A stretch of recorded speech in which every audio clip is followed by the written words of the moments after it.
Hi, welcome or welcome back to Books and Bocadillos. My name is Maria Andrea, and welcome to Thursday Night Poetry. So, for this series from last Thursday up until about the Thursday closest to November 2nd, I'm going to be doing a special Hispanic Heritage Month edition. So, last week, if you missed it, what I did was I drew 4 cards from my Loteria deck here. These are the Loteria poems by Esteban Rodriguez. And that was a lot of fun. So I pulled out 4, which is what it takes to win either a horizontal, vertical, or diagonal in a Loteria game. But for this week, I just drew 1 card, and then I thought I would find poems within my collection of poetry, my the poetry collections that I own on my shelves, and read poems that fit that card. So I did that before I recorded to just kind of know what books I was going to have next to me to show you today. So I was actually really hoping to draw this card.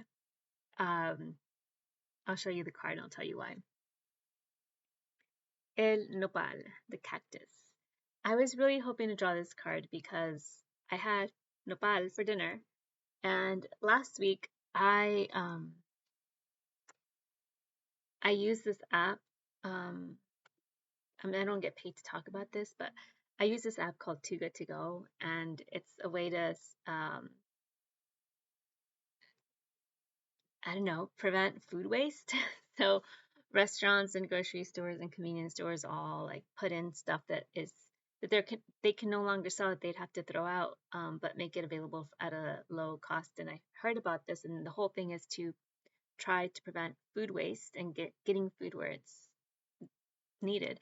So I tried it out to recommend to some of my people in my life and my clients, and I tried it out and I really liked the app. So I found a pickup for a bag of groceries from like a um, Hispanic grocery store, and I got a bunch of prickly pears, and I was I was peeling them, and as I guess I just thought I don't know, I thought I was my grandmother, and she would just peel them, and by the end of it, I had thorns in my in my fingers, and I was um, picking little thorns out of my hands. And I don't know, for some reason, as I was trying to draw a card, I was like, oh, I really hope I get the nopal because it's something I love. So el nopal. I'll read the back. So every Loteria card from this deck of cards has a poem about, inspired by, or about the front of the card. So this is 39, El Nopal. Like every dare that year, you accepted, took a bite, thought the nopal in your hands tasted like cardboard and spinach, and you chewed through it, wondered how you'd spend your friend's money. You remembered the story about the group of migrants, how they were found in a shed, how their bodies, rendered into headlines and evidence, were, you imagined, so pale and thin, because by the time they'd arrived at that place, they perhaps, like your parents, had done things they never thought that they do. Shit by boulders and bushes, ignore the muffled screams at night, forget again how many people were in their group, and at some point in their exodus, eat something the desert had yet to devour, a piece of carcass, an unknown plant, whatever made them believe that with one more bite, they were sure to feel full. El Nopal. So, a couple of books that have a nopal on the cover, a couple of poetry collections that have a nopal on the cover, but unfortunately don't have a poem about nopales, but or cactuses, or cacti. Cacti is a plural, cacti. So, is this one, for example. This is Sandra Cisneros' poetry collection titled Woman Without Shame. I love this cover. So it's a woman holding a nopal, yeah, like a cactus arm over her face as a mask, and the cactus has prickly pears coming out of it and other little baby cacti coming out of it. So I love this cover. I think it's gorgeous. The other book in my collection that has a cactus on the cover is this one, Pat Mora's My Own True Name, New and YA Poems for Young Adults. And this has a picture of a cactus that is blooming or blossoming. Okay. And then from here on, the rest of the books that I'm going to be reaching for, I'm going to be reading from. So the first one that I pulled out is Corazon by Yesika Salgado. And let me think. Yes. So this one has a poem titled Nopales. It says, my mother grows cactus in our garden. My father cut the leaves from their homes, spent the afternoon slicing the thorns off their bodies, leaving them smooth, new. Sometimes I would forget and sit at the table where he'd been working.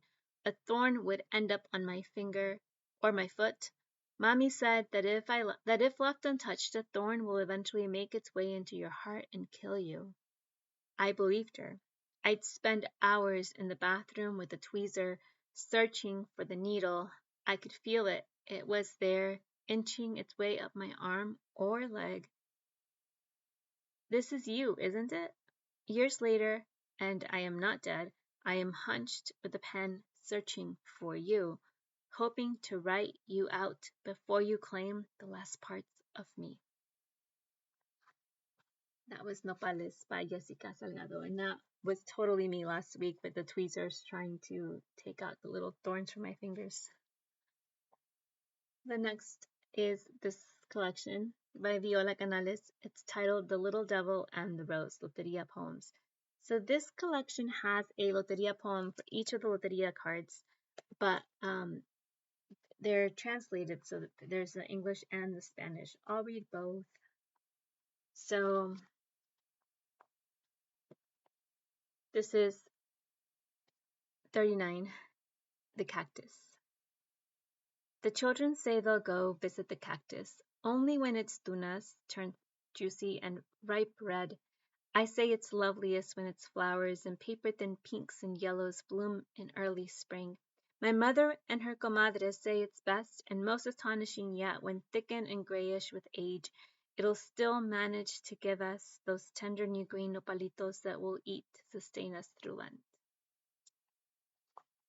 The Spanish says, los niños dicen que van a ir a visitar el nopal solo cuando sus tunas se tornen jugosas y rojas de maduras. Yo digo que es más hermoso cuando sus flores delgadas como el papel, rosas y amarillas, brotan a principios de la primavera. Mi madre y sus comadres dicen que es mejor y más sorprendente todavía cuando ya espeso y gris por la edad logra darnos esos nopalitos verdes y tiernos que comemos para sustentarnos en la cuaresma. And then from Melania, Luisa, Marte's Plantains and Are Becoming.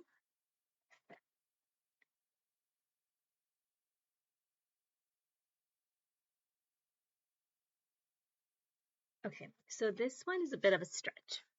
The title of this poem is Self-Portrait as a Green Goddess.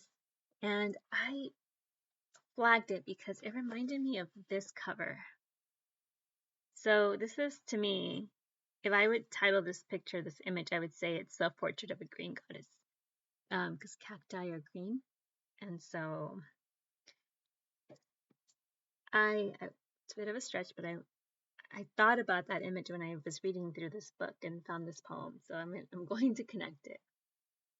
Self-Portrait as a Green Goddess. For starters, this is a poem for the material girls, the darlings who need a little more than coffee to feel armed and fierce enough to face the day. it takes fashion. Some kind of colorful fur, if it's cold out, some sort of fruity patterned sundress that tells the world we ready to walk, walk, walk and strut because of what choices do we have? Sit in the dark crying over X, many horrors for what, honey?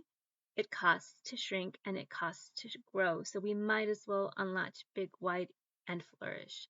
Just like a squirrel with a shoot system and a root system, and neither one of them got time for underconfidence, there is a world that wants you dry and brittle, so rebuke the atheist and call yourself the goddess, green, gold, vibrant, and edgy. Be the woman that got the plant, with the long vines and endless stretch. There is no limit to your queendom. Your hanging talent is bloodthirsty. You come in, shake up the room if they dare touch your leaves. They are never the same again. So the parts of this that really reminded me of a cactus are the parts that say to shrink and it costs to grow, so we might as well unlatch big, wide, and flourish. Big, wide are like the leaves, not the leaves, but the arms of the cactus plant, and flourish they do very easily in the desert and dry terrain. And it says, just like the girl with a shoot system and a root system, and neither one of them got time for underconfidence, there is a world that wants you dry and brittle. And that's the nopal, that's the cactus. It's dry and brittle, and it's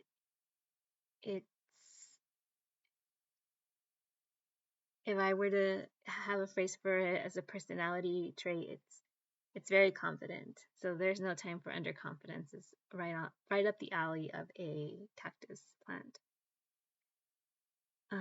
Rebuke the atheist and call yourself the goddess. Green, gold, vibrant, and edgy, and a cactus plant is green.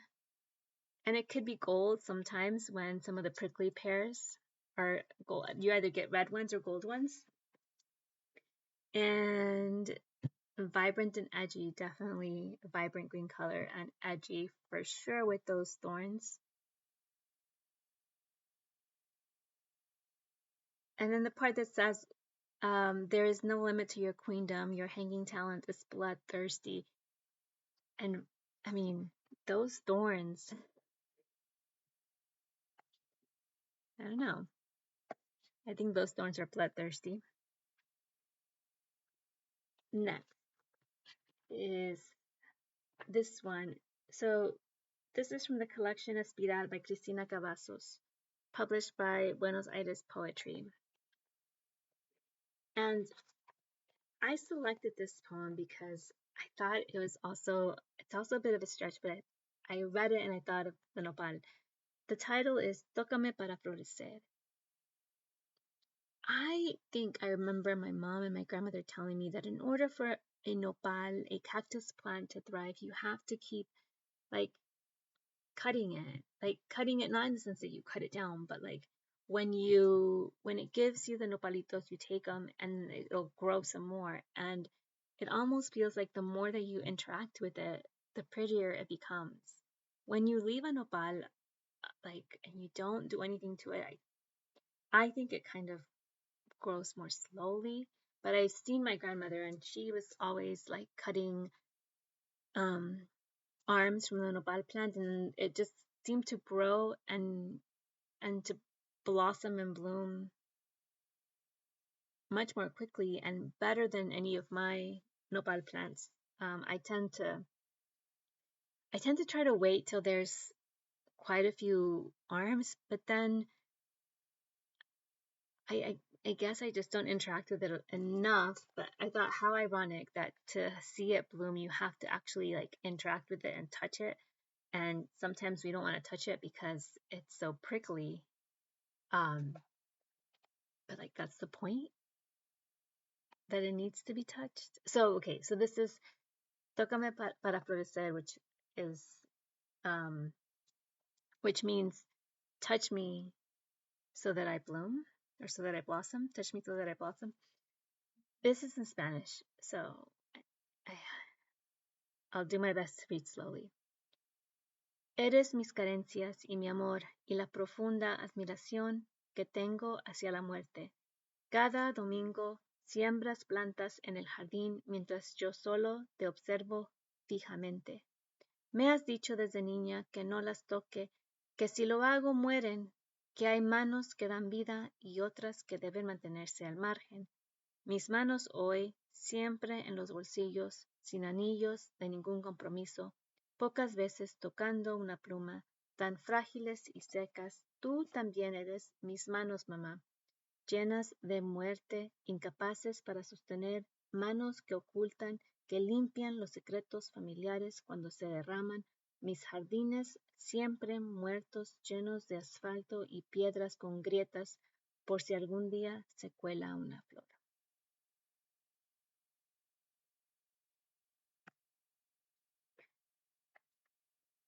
And that is it. Those are the poems that reminded me of cactus plants or mentioned cactus plants.